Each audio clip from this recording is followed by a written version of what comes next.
Bienvenidos a Aviadoras, un podcast donde celebramos a las mujeres pilotos y compartimos sus historias de amor con la aviación. Mi nombre es Inaya, soy piloto e instructora de ground o teoría de todo lo que es necesario para convertirse en piloto en Estados Unidos. En este podcast yo entrevisto a otras mujeres pilotos y comparto sus historias para que sus relatos quizás lleguen a otras personas que tengan amor, interés, pasión y quizás talento por la aviación, pero que no saben que esto es una posibilidad para ellas. En el episodio de hoy, que es el primer episodio que hacemos en español, tengo la oportunidad de entrevistar y conversar con Andrea Stroop. Andrea es de Costa Rica y es piloto del Boeing 747 en una línea aérea basada en Estados Unidos. Andrea y yo nos conocimos cuando trabajábamos juntas en una línea aérea de carga que volaba Boeing 767 y 757 basada en Miami. Por favor, no dejen de enviar sus preguntas y comentarios debajo de este video o enviar un correo electrónico a aviadoraspodcast@gmail.com. Espero que disfruten de esta entrevista y conversación que yo logré tener con la hermosa persona y talentosa piloto que es Andrea Stroop. Bienvenida, Andrea, estoy súper contenta de que estás aquí hoy conmigo para hacer este primer episodio de Aviadoras en español y compartir tu historia. ¿Cómo te va? Muy bien, muchas gracias por la invitación. Sí, estoy súper contenta. Quiero empezar desde el principio. Primero le quiero avisar a la gente que tú y yo nos conocimos trabajando en una línea aérea juntas y Ujú. que desde entonces cada cual hemos hecho nuestro propio camino. Y la verdad que estoy súper contenta de escuchar todo lo que has logrado. Así que vamos a empezar por el principio. ¿Dónde creciste y cómo empezaste tu interés y tu involucramiento en la aviación? Bueno, muchísimas gracias por la invitación. Estoy muy feliz de reconectar contigo, de verdad que sí. Nos conocimos, ahorita toco un poco el tema. Nací y crecí en Costa Rica. Siempre me gustó la aviación, me gustaba mucho viajar. A mí me encanta hablar con la gente, me encantan las culturas y los idiomas. Costa Rica es un país pequeño, no tenemos aerolíneas, no tenemos como posibilidades de negocios para aviación. Es como muy limitante el campo de la aviación allá. Entonces, crecí con esa pasión. Cuando cumplí 15, nosotros en la cultura latina celebramos los 15 años. Mi padrastro tenía su licencia comercial, entonces me llevó a dar una vuelta en el pueblo donde yo crecí. Así, digamos, en la capital de Costa Rica, pero viví toda mi vida en la zona sur del país, que es como casi bien cerca a Panamá. Se llama Golfito para la gente que está un poquito familiarizada con el país. Y para mí fue algo increíble, ¿verdad? Yo nunca había estado en un avión. El avión era abierto a los lados y él se sentaba adelante, yo atrás. Y me acuerdo poder tener como acceso así a la parte de afuera. Y para mí fue algo increíble poder ver mi pueblo desde el aire. Digamos, uno no tiene como esa visión tridimensional porque siempre estás en tierra viendo tu pueblo. Y cuando tienes esa posición de poder ver tu pueblo hacia abajo, es algo increíble, ¿verdad? Volamos por donde está en Golfito, digamos, está el frente del mar, volamos por la montaña y fue algo increíble. Desde ahí yo quedé con esa espinita de la aviación, pero bueno, ¿verdad? Fui creciendo, terminé el colegio y yo dije, es imposible, no lo voy a hacer. No teníamos los recursos para yo estudiar aviación y como te dije, es un negocio un poco limitante. Entonces decidí estudiar enfermería. La enfermería me gustaba en el sentido de que me gustaba cuando estaba en clases, me gustaba el área de la ciencia, el conocimiento del cuerpo humano, pero cuando ya llegué al campo, digamos, de la práctica en los hospitales, me di cuenta que yo no me veía haciendo eso toda mi vida. Veía enfermeras que estaban en sus 50 años y hay personas que son como amargadas por las decisiones que han tomado en sus vidas. Y yo dije, yo creo que me veo como en esa enfermera que no está feliz con sus decisiones y no es justo para los pacientes que yo los trate de esa manera, ¿verdad? No era una mala enfermera ni nada, pero sabía que cuando uno prolonga una mala decisión por mucho tiempo, eventualmente te va a pasar la factura, ¿verdad? Entonces seguí con enfermería mientras veía qué iba a hacer y yo dije, es hora de irme del país y me vine para Estados Unidos en el 2014. Tenía 21 años, me vine con una maleta pequeña y un sueño con $300 en el bolsillo. Cuando llegué acá, seguí estudiando enfermería. Pensé que tal vez el cambio de país, la tecnología y todo lo demás iba a ser un poco diferente, pero me di cuenta estando acá que era lo mismo, digamos, cuando algo no te gusta, no te va a gustar ni en tu país, ni en China, ni en Europa, ni en ningún lado, ¿verdad? Entonces, un día en una aplicación que se llama Groupon, aquí en Estados Unidos, compré un vuelo de introducción y me fui a dar una vuelta porque no quería como, me puse a investigar y no tenía, digamos, en el sentido de un sistema de soporte, yo soy la primer piloto en mi familia, no tenía amigos que fueran pilotos a los que les pudiera preguntar, entonces yo dije, voy a ir a una escuela de aviación a ver si me gusta en realidad aviación.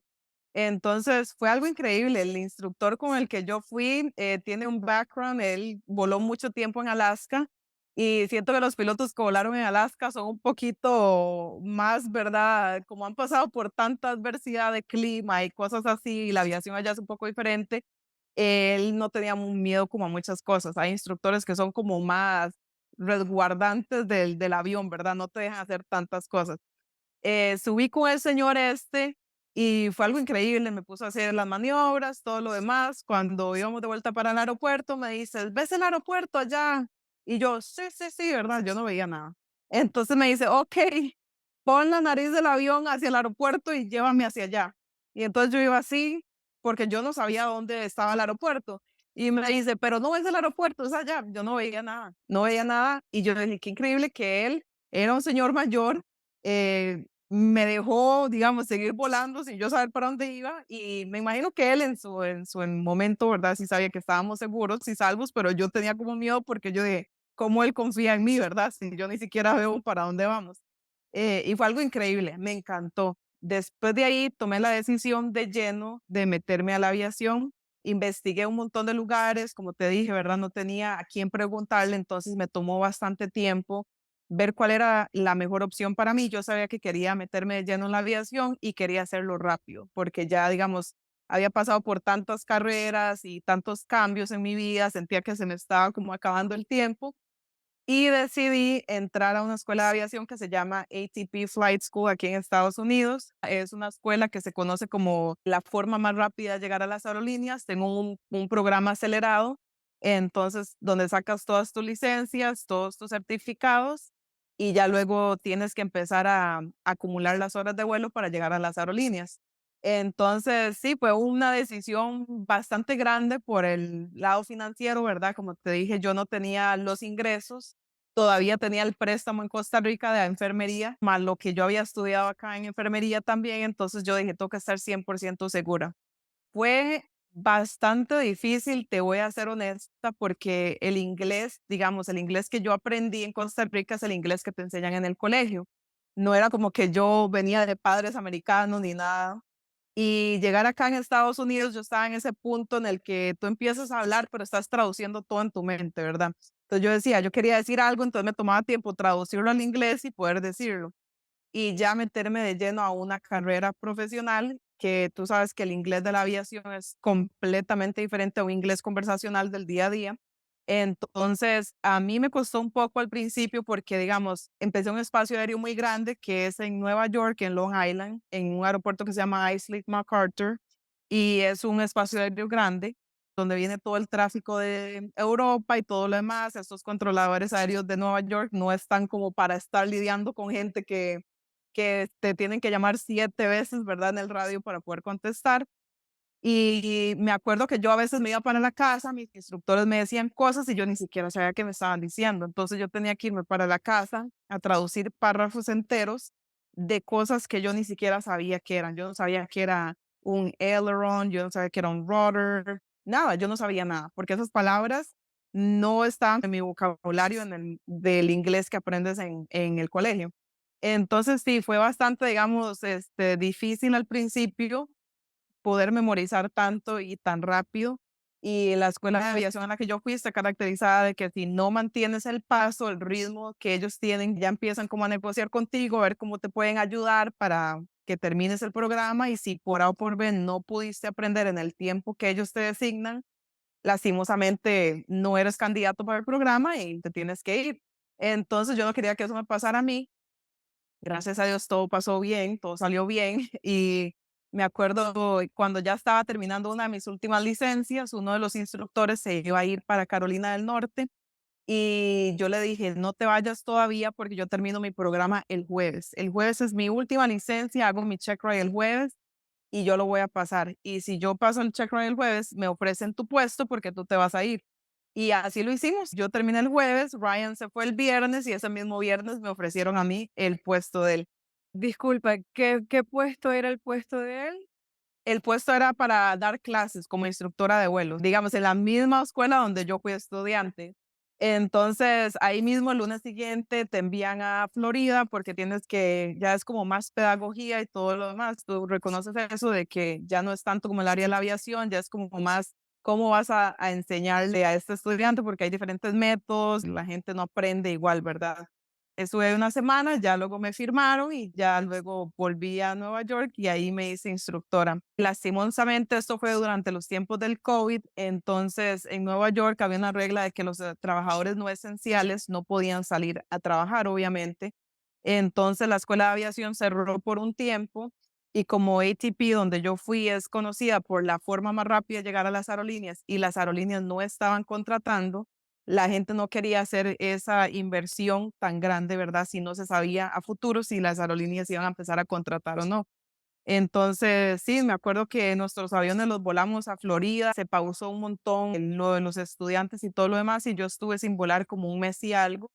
Tomé la decisión de irme para Nueva Jersey a dar clases porque la sede de Nueva Jersey, ellos tienen sedes en todos lados, esa sede sí estaba abierta. Entonces seguí de instructor ahí y luego terminé mi instrucción en Miami, en Florida, discúlpame, en Fort Lauderdale Executive, que también es un aeropuerto grande por estar tan cerca de Fort Lauderdale y de Miami. Fue muy bonito, terminé mis horas, también di instrucción al lado, privada, ¿verdad? Conocí mucha gente, mis alumnos muy queridos, yo los veo como si fueran mis hijos. Hasta el día de hoy yo les hablo y a veces me escriben con preguntas y todo lo demás. Y me llena de orgullo ver que ya están volando aviones súper grandes también. Después de ahí, ya cuando tuve las 1500 horas, me dieron un trabajo en Republic Airways, que es una regional que le vuela a Delta United y American y estuve basada en Newark, en Nueva Jersey. Ahí volé no mucho tiempo por circunstancias personales, me tuve que ir y entonces tomé la decisión de irme a Amerijet, que fue donde te conocí. Amerijet es una empresa de cargo en Miami que vuela Boeing 757 y 767. Para mí fue un cambio grande porque nunca había volado carga y nunca había volado aviones tan grandes. No tanto en el espacio aéreo, ya me manejaba bien en el inglés, me manejaba bien volando en lugares, digamos, un poco ocupados, porque salía y entraba de Nueva York todo el tiempo. Era más el cambio de equipo, ¿verdad? De pasar de Embraer, que era lo que yo volaba, ahora Boeing, y volar carga, que son completamente opuestos. Ahí fue donde te conocí. Me diste clases de instrucción al principio, ¿verdad? Eras mi ground instructor al principio. Y desde que yo te vi, yo dije, qué linda ella, me encanta su personalidad, su aura, le quiero hablar, hablamos y ya luego vimos que tenemos intereses muy grandes en común y bueno, nos hicimos amigas, ¿verdad? En Amerijet estuve casi año y medio, menos de un año y medio. Al principio estuve volando dentro de Miami, la del Caribe, Centroamérica y dentro de Estados Unidos. Después Amerijet firmó un contrato con una empresa europea y empecé a volar a Asia. Entonces mi base era en Alaska y luego volaba de Alaska a Asia, todo lo que es China, Corea. Entonces, fue una experiencia muy bonita en ese sentido de que jamás me imaginé que yo iba a estar volando a China. Siempre quise ir a China. Me acuerdo que en Costa Rica estaba llevando clases de mandarín y cuando llegué a China por primera vez jamás pensé que iba a ir a China por trabajo, ¿verdad? Pensé que iba a ir como turista y fue algo increíble poder tener la oportunidad de volar a China y te paguen por ir allá, porque uno siempre que va a lugares así tiene que pagar. Me encantó, conocí gente muy buena, aprendí muchas, muchas cosas y en febrero me fui de la empresa y ahorita actualmente estoy en Atlas, que es otra empresa de cargo y vuelo el Boeing 747. El entrenamiento duró 3 meses Para serte honesta, digamos, la empresa es un poco muy parecida a la empresa donde yo estaba antes, las operaciones y todo lo demás. La transición del Boeing 767 al 747 no fue tan difícil porque es muy parecida. El 747 tiene más sistemas, obviamente los sistemas son más grandes porque ya no tienes 2 motores, ahora tienes 4, pero en sí el tipo de vuelos, procedimientos y todo eso es muy parecido. Entonces, sí, ahí por el momento mi compañera de simulador y yo nos llevamos muy bien. Es una mujer también, es coreana, vive en Los Ángeles y la pasamos súper bien. Ella, al principio tuve que medio ayudarle un poquito porque ella venía de un Embraer, que era el avión que yo volaba antes, y entonces yo entendía lo que ella estaba pasando porque a mí me había pasado cuando yo estaba en Amerijet. Entonces, sí, más o menos eso es como una introducción de hasta dónde estoy ahorita y dónde nació la pasión de aviación. Wow, de cero a volar lo que acá en Estados Unidos llaman the Queen of the Sky. Es tremendo, de verdad. Me Ujú. siento súper orgullosa y muy contenta de que conectamos y que me enteré de este lindo viaje que has tenido a través de tu vida con la aviación y todos los cambios de vida. Cuando empezaste a estudiar, ¿qué se te hizo fácil? ¿Qué se te hizo difícil? ¿Y cuánto inglés hablabas? Porque sí, el inglés es muy diferente, es muy técnico y bastante rebuscado. Y encima el inglés de la radio es hasta otro idioma aparte, me parece a mí. Sí, el inglés que hablaba era un inglés, tal vez te voy a decir, intermedio. Sí me manejaba bastante, digamos, conversacionalmente, podía entender, digamos, como un 70, 75% de lo que me decía la gente. Cuando me hablaban, habían oraciones que yo decía qué significará esa palabra, entonces ya yo, por pegando las otras que sí sabía, ya sacaba conclusiones. Entonces ya de ahí tuve como que esforzarme un poquito más en ese sentido. Entonces lo que me costó fue el idioma, el limitante del idioma, el limitante del dinero también, porque no tenía los ingresos para estudiar, tuve que sacar un préstamo bien grande, así que tenía que estar 1000% segura que esto era lo que quería hacer. Y también las barreras de género son un poquito ir como contracorriente de ese acá en Estados Unidos, la carrera de aviación son hombres, predominantemente de hombre, entonces ir como contra esa contraria y no solo de hombre blanco, sino soy minoría porque soy mujer y soy minoría porque soy latina, entonces eran como ya 2 extra, ¿verdad? Y no me manejaba muy bien en el inglés, entonces era como debilidades por todos lados. Se te facilita cuando tienes la pasión de que de verdad esto es lo que quiero hacer y vas contracorriente y vas con todo, ¿verdad? Yo me acuerdo que muchas veces, inclusive hasta hace poco con esta última licencia, escuchas comentarios muy feos, te dicen cosas, hasta los mismos instructores hacen comentarios. Entonces, todos somos humanos, todos tenemos sentimientos, a veces sí te afecta, pero me afecta, lávate la cara y sigue adelante con la frente en alto y demostrémosle a este hombre quién es él para cortar mis alas, porque yo ni siquiera sé quién es esta persona, como una persona que ni siquiera me conoce, ni siquiera sabe todo lo que yo he pasado, me va a venir a decir a mí lo que yo puedo o no puedo hacer. Entonces, yo a veces, digamos, al principio sí me afectaba mucho, pero ahora trato de usarlo como combustible para seguir adelante. Entonces, sí, el hecho de que no tenía un sistema de apoyo era un poquito también difícil acá. Toda mi familia vive en Costa Rica, yo soy la única que está acá y soy la primera persona en mi familia en ser piloto también.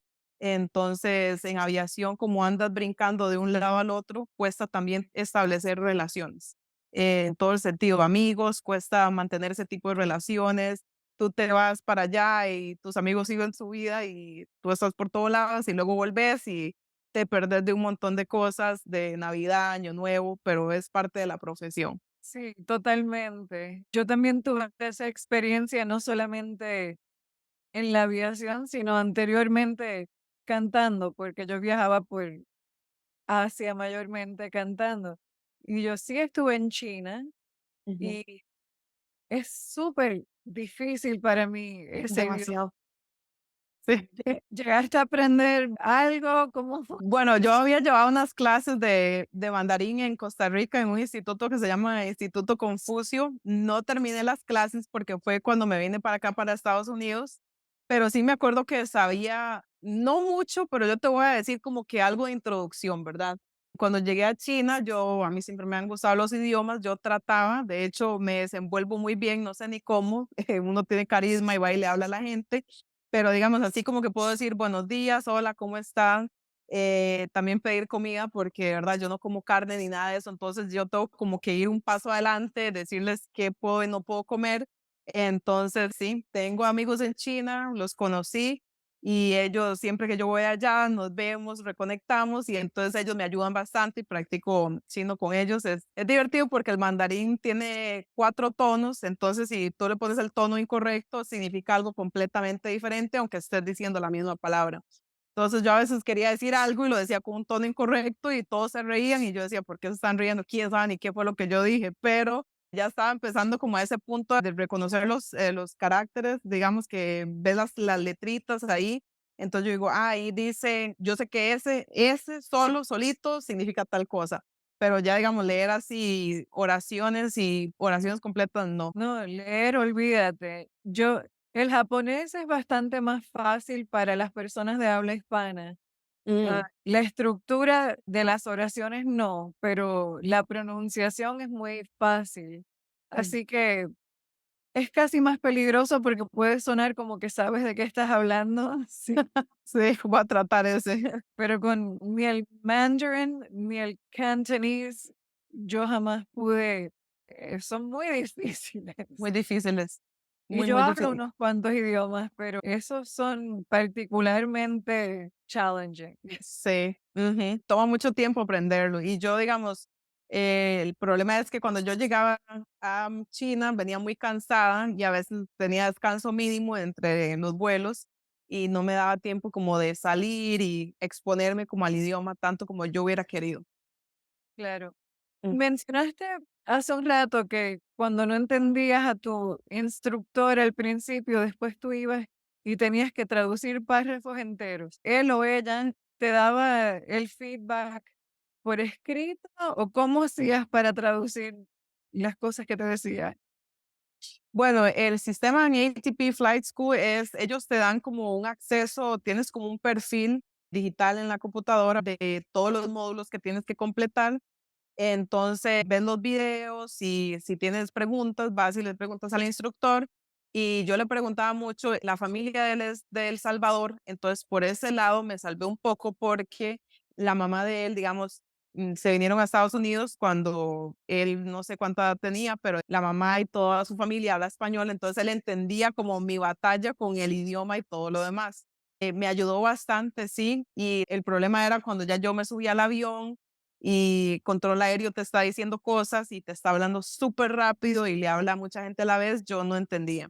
O él me decía algo de alguna maniobra que estábamos haciendo y habían palabras que yo no entendía qué era lo que significaban. Entonces yo las escribía o le decía y ya luego él me decía lo que era, pero como todos, él se vino chiquitito acá a Estados Unidos, creció toda su vida acá y al tratar de él querer explicarme, me explicaba en inglés porque no sabía cómo explicarlo en español porque el inglés de la aviación o sea, aprendió aviación acá con inglés. Entonces, yo lo entiendo, digamos, porque yo a veces cuando voy a Costa Rica trato de hablar con alguien allá y quiero explicar algo y no sé cómo decir la palabra en español.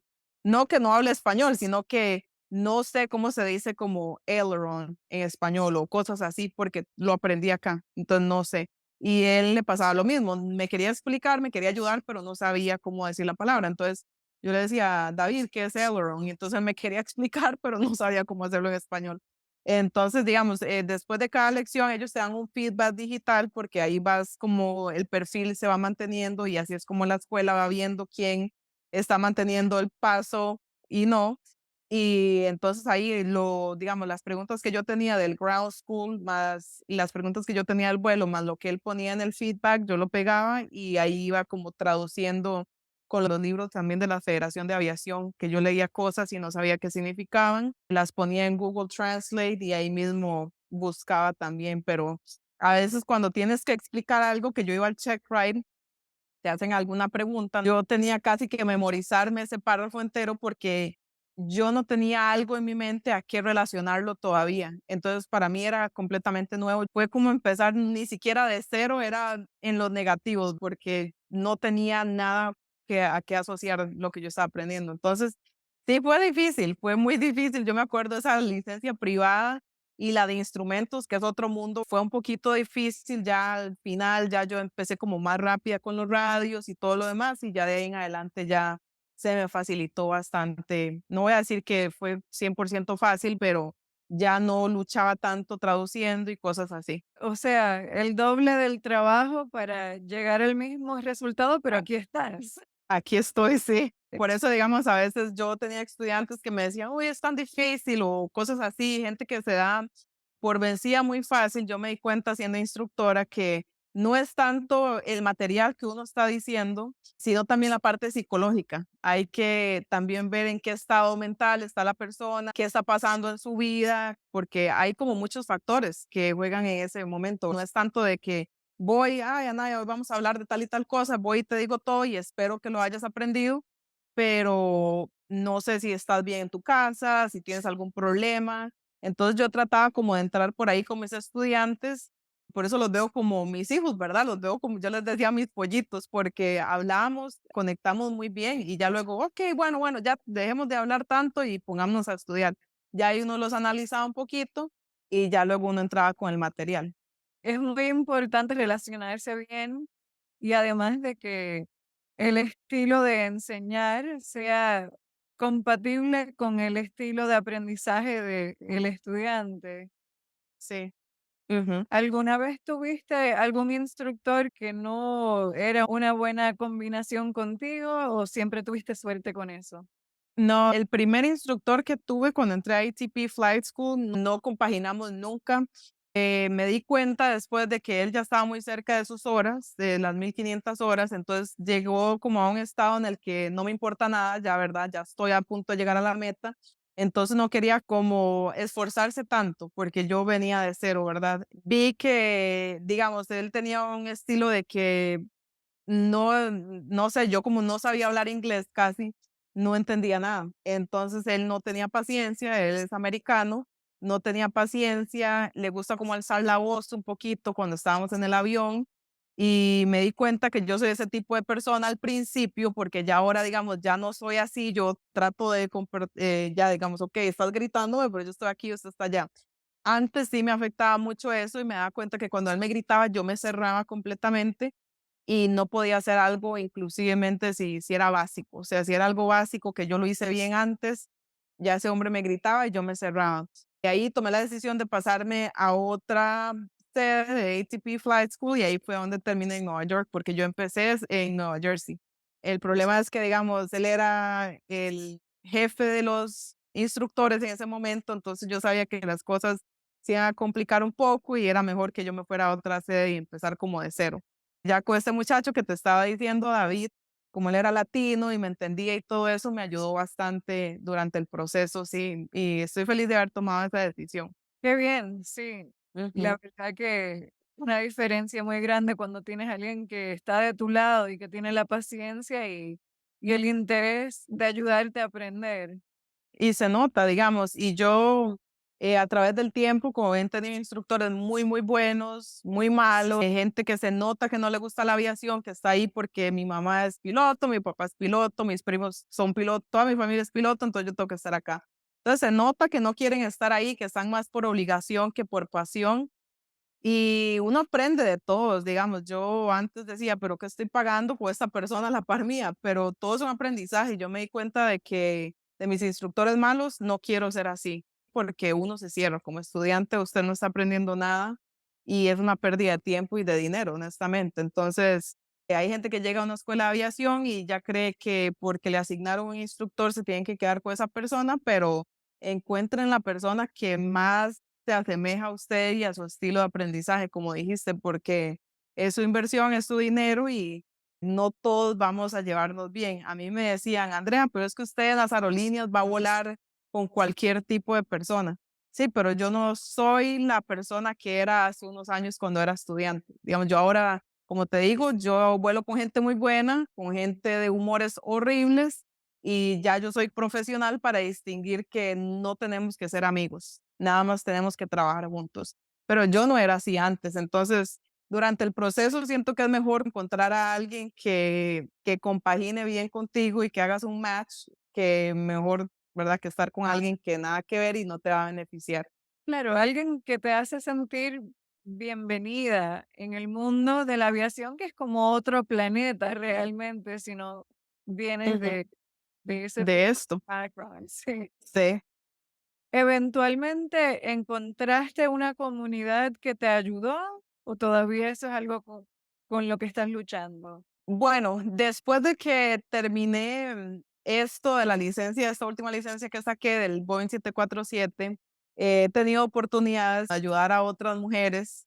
Cuando estuve en Republic, trabajé, era como, estaba aprendiendo todo lo que estaba haciendo, no estaba como, era muy nuevita, entonces no tenía tiempo como para envolverme con nada. Cuando estuve en Amerijet, tuve buenos momentos, tuve malos momentos y aprendí muchas cosas y ahí me di cuenta que ahora que estoy en esta otra empresa, quiero involucrarme con algo que ayude bastante a las mujeres. Yo no vi ningún tipo de representación, tampoco la busqué, me imagino que sí había, pero no vi ningún tipo de representación ni me identificaba con nadie durante mi proceso. Siempre veía como videos en YouTube porque hay muchos videos muy buenos, pero no había como ese tipo de representación como lo que estás haciendo en este momento, de que gente que está empezando de cero y no tiene nada, digamos, no tiene familia acá o mujeres que están como inseguras de que, digamos, yo no tenía como eso de que, mira, ella lo pudo hacer, yo lo voy a hacer.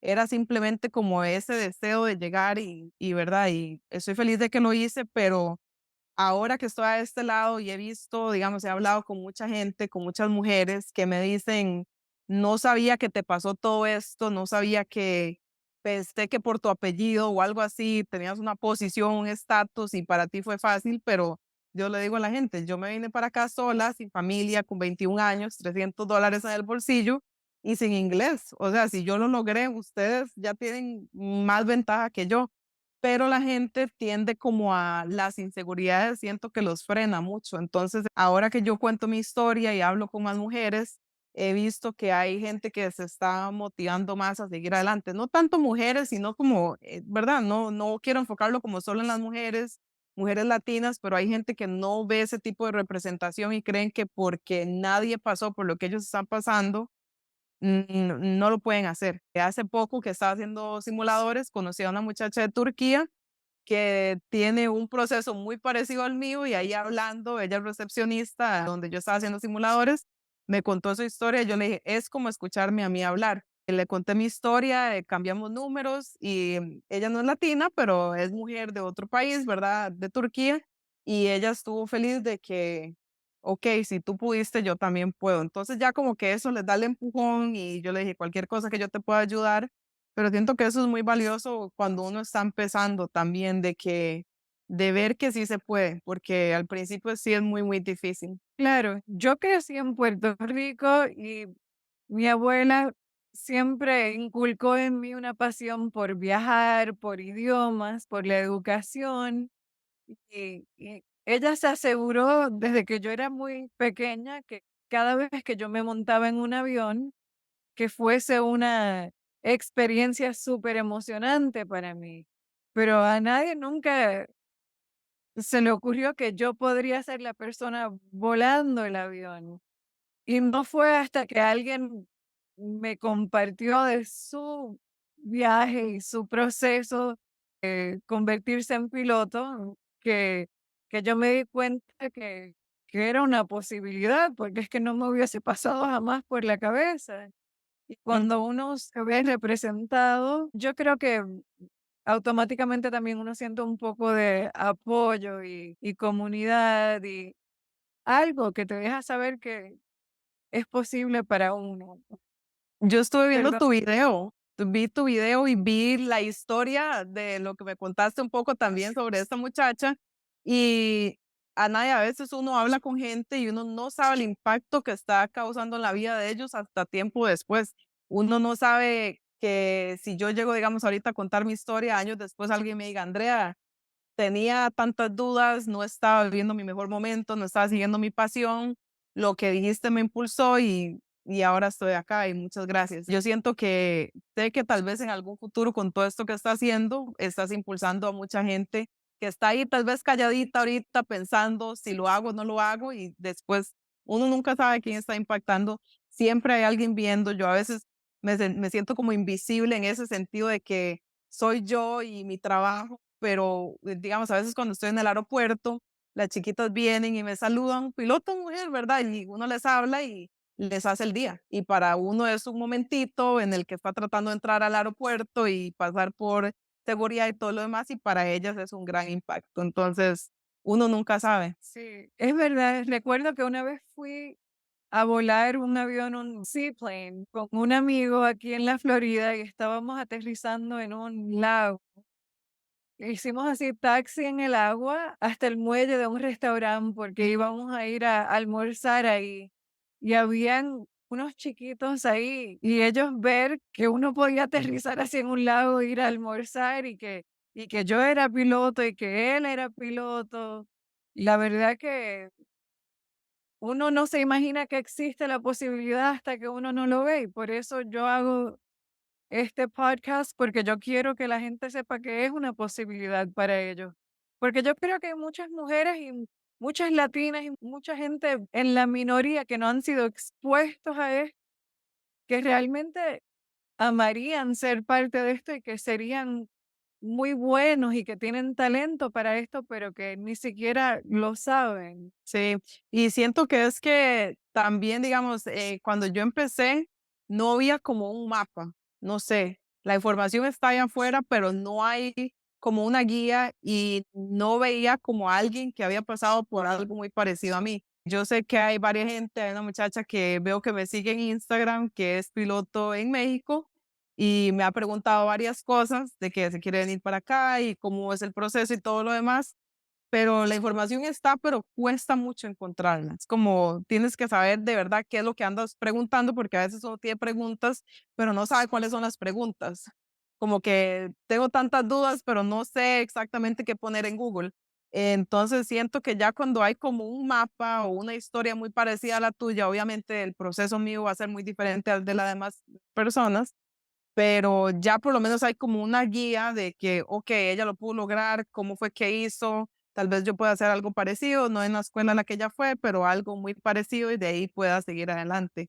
Pero sí, siento que va a ayudar a muchas personas. Claro, hay diferentes maneras de hacerlo y de lograrlo, y quizás si una persona no tiene la manera de buscar un préstamo o el ingreso, pues también pueden hacerse instructora de ground y así generar el dinero y el conocimiento y abrirse las puertas a sí mismas.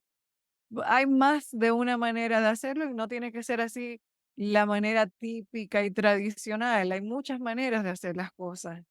Exacto, sí, Y yo siempre digo que los que no saben cómo se hace son muy rápidos para decir que no se puede, porque ellos no saben cómo se puede. Pero si tan solo puedes conectar con alguien o con un grupo de alguienes que, que sepan y que tengan el conocimiento y que sepan cómo hacerlo y que te puedan dar un mapa, entonces solamente ese contacto te puede cambiar la vida. claro. Sí. Sí, y yo trato lo más que pueda, ayudar, aconsejar a la gente. Obviamente no tengo todas las respuestas, mi proceso va a ser diferente, no todas las circunstancias son igual. Hay gente que tiene muchos miedos y lastimosamente los miedos los paralizan y ya digamos, siento que el primer paso es lo más difícil. En mi caso, a mí me costó mucho dejar mi país, mi familia, mi zona de confort y todos mis amigos para venirme a un país del que no conocía nada y a donde no tenía nadie. Entonces, ese primer paso me dio como el momentum de seguir ya, porque yo dije, okey, ya me despegué de mi país y mi familia, ahora tengo que seguir, ya estoy acá. Entonces, fue como un constante impulso, pero la gente dice: "Es demasiado difícil, no lo puedo hacer", y ya ahí ya mismo se cortaron sus alas. Entonces, dar ya cuando tienen la información, dar ese primer paso. Sí. ¿Qué es la cosa favorita para ti sobre ser piloto? Siento que es la libertad que te da. A mí me encanta viajar mucho y mi horario, digamos, no es el mismo, no es como que yo tengo una sola ruta y vaya a los mismos lugares todo el tiempo. Entonces, hoy estoy en algún lado en Europa, días después estoy en Asia, luego otra vez en Estados Unidos, viajamos a Sudamérica, Centroamérica. Mi mamá siempre me dice, "¿A dónde es que está? Ni siquiera sé dónde es que está". Les tengo que compartir mi ubicación porque nunca saben dónde estoy, entonces mi familia tiene mi ubicación, pero es esa libertad que te da de estar donde quieras, digamos. No es para todos, hay mucha gente, el trabajo en sí es muy cansado, nos vamos muchos días, pero a mí me encanta tener esa oportunidad de que en el mes estuviste en continentes diferentes, países diferentes, que hoy me topé a Naya en Miami, mañana veo a otro amigo mío allá en Europa y así es que vamos casualmente a almorzar a tal lado y es eso, que siento que otras profesiones no te dan como ese tipo de libertad. Totalmente. ¿Tienes un vuelo favorito que hayas hecho en General Aviation o profesionalmente? Me acuerdo en General Aviation una vez que había ido con uno de mis alumnos, de hecho fue en Florida, ya al final, cuando ya estaba terminando mis horas y todo lo demás, volamos súper temprano, vimos toda la costa, fuimos a Key West, bellísimo, almorzamos en Key West, él estaba haciendo time building, entonces teníamos que volar todo el día y el clima estaba perfecto, entonces yo le dije, ok, aquí estoy, vamos. Y fue como un día muy, muy bonito, me acuerdo, fuimos desde temprano, íbamos hablando, íbamos riéndonos, almorzamos, estuvimos en Key West, el agua bellísima, luego subimos por el otro lado, Fort Myers, todo lo demás, y luego caímos, él vive en Wellington, que es como afuera de West Palm Beach, entonces cruzamos por Okeechobee, pasamos en Okeechobee, hay un lugar donde uno puede comer, hay un restaurante, y luego ya bajamos a West Palm Beach. Fue lindísimo, luego iba manejando para mi casa y vi el atardecer y todo lo demás. Fue un día muy, muy bonito, me acuerdo que, no sé, estaba como ya relajada y vi el sol y todo lo demás y yo dije, ya se me está acabando el tiempo de ser instructora, digamos, ya estaba a punto de tener mis horas de vuelo y estos son mis últimos vuelos, me acuerdo que mis últimos vuelos usualmente solía haber mucho atardecer porque yo estaba haciendo time building para de las horas de vuelo, el requisito hora de vuelo. Entonces agarraba los últimos vuelos del día, digamos, el último vuelo antes del atardecer, aterrizaba, hacía el briefing con mi alumno, me esperaba un rato y luego mi otro alumno y volábamos de noche. Entonces siempre veía los atardeceres. Entonces yo lo asocié como que ya mi tiempo está acabándose y era como la asociación del atardecer y ya nighttime y todo lo demás. Entonces, me acuerdo que era muy bonito también ya en la parte de ya volando acá profesionalmente. Me acuerdo uno de los vuelos que hicimos de China a Alaska y cuando estábamos entrando a Alaska, vimos las auroras boreales y se veían bellísimas. Hay tiempos, sí, hay etapas en las que se ven más que otras, y de hecho hay páginas y aplicaciones que te dicen cuándo va a pasar y estábamos ahí en ese entonces y se veían súper verdes, reflejaban la luz así también dentro donde estábamos y era algo increíble, sí. Yo siempre las quise ver, digamos, no las he visto así en persona en el suelo, pero las vi en el avión y para mí es algo increíble, ser como ondas así, como olas del mar, como ondas y es algo bellísimo. Es uno de mis sueños más grandes ver el aurora borealis y desde un avión aún más. ¿Cuánta gente puede decir que han visto eso? Uno de los vuelos también, Anaya, que te quiero compartir, me acuerdo cuando yo era instructora en Nueva Jersey, el aeropuerto se llama Morristown, Nueva Jersey, es afuerita de Newark, y ATP está dándole clases con ATP, ¿verdad? Entonces te sales del espacio Bravo, porque el espacio aéreo Bravo está ahí, entonces te sales, y yo me acuerdo que yo daba instrucción y yo decía, Dios mío, ¿cuándo voy a terminar?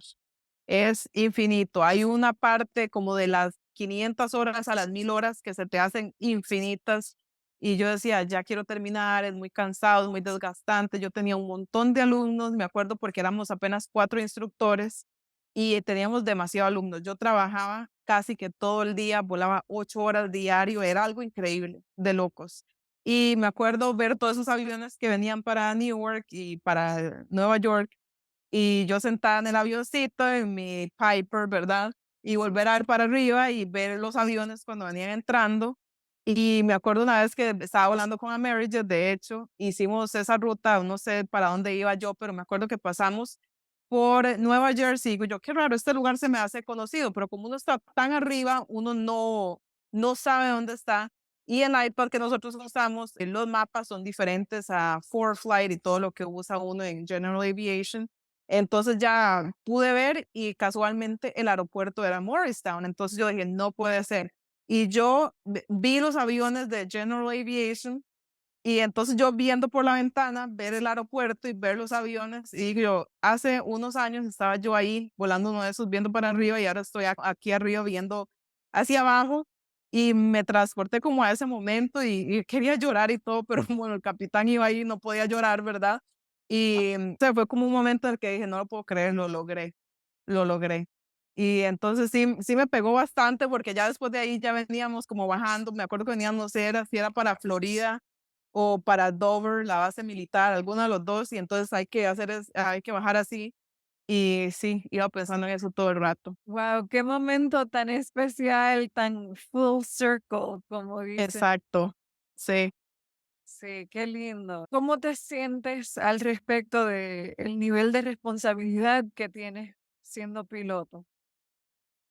Es una responsabilidad muy grande que al principio uno no se da cuenta. Me acuerdo cuando empecé a volar pasajeros, uno tiende como a, en el simulador cierran esa puerta y somos nosotros 2 adelante y no hay nada atrás, porque es la caja del simulador, ¿verdad? Es como no sé si han tenido la oportunidad la gente que está escuchando ver un simulador, es completamente una caja. Y el avión adentro es igual, idéntico, idéntico, y los visuales y todo se comportan igual que al avión normal. Me acuerdo que uno de mis primeros vuelos, uno llega y cierra esa puerta y es el piloto y uno nada más, y uno está nuevito, entonces es como que, no sé, es como bastante a la misma vez, entonces uno está tan concentrado y este es mi mundo. Y me acuerdo que cuando aterrizamos, abrimos la puerta y yo empiezo a ver ese montón de gente bajarse del avión y llegué como a la conclusión que yo dije, ya no hay esta cajita, ahora hay gente sentada ahí atrás. Hay una responsabilidad muy grande, hay niños, hay ancianos, mujeres, hay de todo ahí atrás y ya no es como esta pequeña cajita, ya hay gente ahí atrás.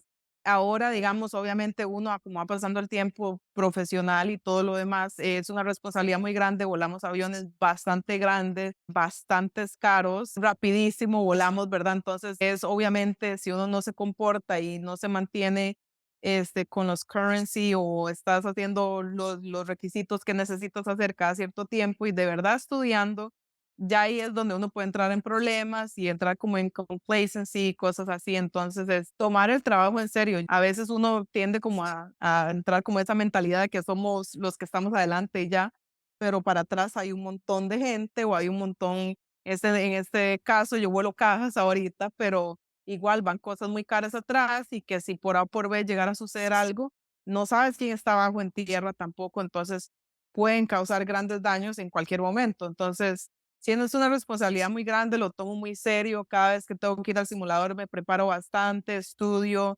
trato, obviamente no sé todo, pero trato de estar completamente, es algo, un trabajo muy dinámico y las reglas, los espacios aéreos, los procedimientos para entrar y salir de los aeropuertos cambian todo el tiempo, no es algo de que, así, esta aproximación es así, este aterrizaje es así y se va a quedar así el resto de la vida. Las cosas, la tierra gira, las cosas cambian, entonces igualmente van a ser los procedimientos. Entonces, es de tratar de mantenerse ahí, ¿verdad? Estudiando y actualizándose lo más que uno pueda. Muy importante. A mí me pasó algo similar cuando cambié de hacer música a volar. Yo tuve un momento donde yo dije, pues, que perdí el derecho de decir que no importa si canto una letra mal o algo así. Aquí, the stakes are high, como se diga en español. Claro, sí, sí, hay mucha responsabilidad y obviamente el vuelo no va a ser 100% perfecto, pero hay errores que sí te pueden llevar a errores más grandes. Entonces es saber identificar eso, saber cuándo estoy fit to fly, cuándo debería estar haciendo un vuelo y cuándo no, porque uno tiene que evaluarse a uno mismo también, ¿verdad? Hay gente, digamos, yo puedo estar volando contigo, yo no sé cómo te sientes. Si dormiste bien ayer, eso es como tu responsabilidad como profesional de decir, mejor no debería estar volando hoy. Entonces, sí, es un constante chequeo, un constante estar estudiando, estar actualizándose y saber que hay mucha responsabilidad y muchas vidas en las manos de uno. Bueno, y la última pregunta que te voy a hacer, ¿tienes algún consejo para alguna persona que está viendo esto? Quizás alguna alguna mujer latina o cualquier otra persona que le interesa seguir la aviación, pero que la verdad que nunca lo consideraron en serio porque no pensaron que era una posibilidad para ellos? Bueno, primero que todo, investiguen qué es lo que más les conviene en su etapa de vida. No sé dónde viven, hay casos diferentes de edad, de lugar donde viven, todo lo demás, posibilidades. Investiguen qué es lo que mejor les sirve y traten de conectar con alguien. Si ustedes logran ver a alguien, traten de conectar con esa persona. Tal vez esa persona pueda darles como un mapa, una guía. Vas a recibir comentarios buenos, comentarios malos. Yo me acuerdo que recibía comentarios malos de gente muy cercana a mí y siento que esos son los que duelen más porque esa es la gente que debería estarte apoyando, ¿verdad?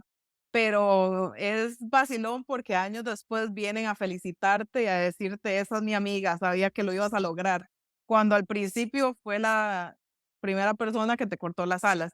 Entonces, háganse los de los oídos sordos. Si ustedes de verdad saben que quieren algo y no dejan de pensar en eso y saben que tienen la pasión y lo que se requiere para llegar ahí, siento que ese es el primer paso, como yo siempre lo digo, ese primer paso es el que más cuesta porque traes muchas inseguridades de afuera, la gente no te quiere ayudar o hace comentarios, hay gente que no quiere que brilles más que ellos y las inseguridades que uno tiene internas también. Entonces es como romper esa cadena y dar ese primer paso. Ya cuando uno está en el momentum, ya está, ya va hacia adelante.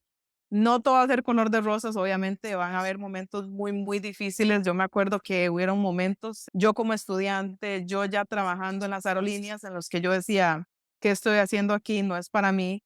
Tú sabes de mi situación cuando yo me fui para Amerijet, que dejé mi aerolínea antigua y por eso decidí irme al lado de cargo. Son momentos en los que uno dice, mejor busco algo más, un poco más de estabilidad, porque no puedo estar en esto de estar viajando por todos lados, pero siempre hay momentos en los que yo digo, vale la pena y gracias por, yo me agradezco de no darme por vencida porque no se hubiera quedado con ese, yo siento que es mejor decir, lo intenté y no se pudo, pero di todo de mí, a estar diciendo qué hubiera pasado si lo hubiera intentado, porque ya eso te queda en la mente y no vas a ser feliz, por lo menos saber que yo di todo de mí, hice todo lo que pude y bueno, tal vez las cartas no se alinearon, tal vez lo que estaba en el futuro era diferente, pero por lo menos se intentó. Entonces, investiguen bastante, traten de conectar, traten de tener un grupo de apoyo, busquen, si hay. Yo, como no vi, no busqué, yo dije, no hay. Pero me he dado cuenta que hay muchas mujeres de ahora estando acá y hablando con personas que pasaron cosas muy parecidas a mí, que están pasando cosas muy parecidas a mí. El problema es que la gente no habla, entonces uno cree que uno es un caso especial y único, pero hay mucha gente atravesando lo mismo. Entonces, de verdad no se den por vencidas y sigan adelante. Hay cosas que uno dice, estoy contracorriente y no va a funcionar, pero a algunas personas se les facilita un poquito más. Lastimosamente, uno tiene que trabajar un poquito más para llegar a donde uno quiere estar. Sí, pero este es tu proceso y te toca a ti decidir cómo pasarlo. Y sí, excelente consejo y la verdad que yo espero que mucha gente se inspire al verte a ti con todo lo que has logrado. Ay, mentí. Sé que estás en un lugar nuevo, estás en un avión grandísimo, súper cool para volar, pero ¿hay algo que todavía tienes ganas de hacer y de lograr? Bueno, por el momento, en el lado profesional, quiero seguir volando el avión. Es un avión increíble. Siento que va a llegar un punto en el que se va a descontinuar tal vez. Entonces, yo siento que es el sueño de muchos pilotos, aunque no lo digan, ¿verdad? Volar este avión. Siempre que uno le dice a un piloto, vuelo tal avión, todo el mundo así como, wow, ¿verdad? Pues un avión majestuoso, es bellísimo. Entonces, quiero tener bastantes horas en el avión, ver qué es lo que quiero a futuro. He estado también tratando como de involucrarme más en el lado de ayudar a mujeres, a personas que no tienen las posibilidades que otras personas tienen. Entonces, he tratado como de ponerme un poquito ahí afuera y ser como más vocal con todo mi proceso y todo lo demás, y tratar de ayudar bastante a la gente. No tengo como un plan ahorita establecido, pero sí quiero ponerme ahí afuera y tal vez ayudar, tal vez en alguna, no sé, Latino Pilot Association, algo así, de mujeres que pueda tal vez yo devolver todo el conocimiento que he aprendido. Excelente, hermoso. Ujú. Sé que lo vas a hacer y gracias por estar aquí hoy, de verdad. Estoy súper contenta que eres la primera entrevista que hice en español. Sí, no nos fue mal. Gracias por acompañarnos en el episodio de hoy de Aviadoras. Espero que hayas encontrado el episodio de hoy tan inspirador y motivador como yo. Estas historias son un poderoso recordatorio de que nunca es demasiado tarde para perseguir tu pasión y tener un impacto significativo en el mundo de la aviación. Si estás listo para dar el primer paso hacia tu carrera en la aviación, no olvides enviar un correo electrónico a aviadoraspodcast@gmail.com con todas tus preguntas relacionadas a la información que necesitas sobre cómo convertirte en piloto y o instructor teórico para tu certificado de la FAA, incluyendo los requisitos y el proceso para comenzar. Asegúrate de suscribirte al podcast para que nunca te pierdas un episodio lleno de más historias inspiradoras y valiosos consejos. Si disfrutaste el episodio de hoy, por favor déjanos un like y compártelo con tus amigos. Tu apoyo nos ayuda a llegar a más personas interesadas en la aviación como tú. Hasta la próxima, sigue soñando en grande, sigue volando alto y recuerda que el cielo es solo el comienzo. Nos vemos en el próximo episodio de Aviadoras.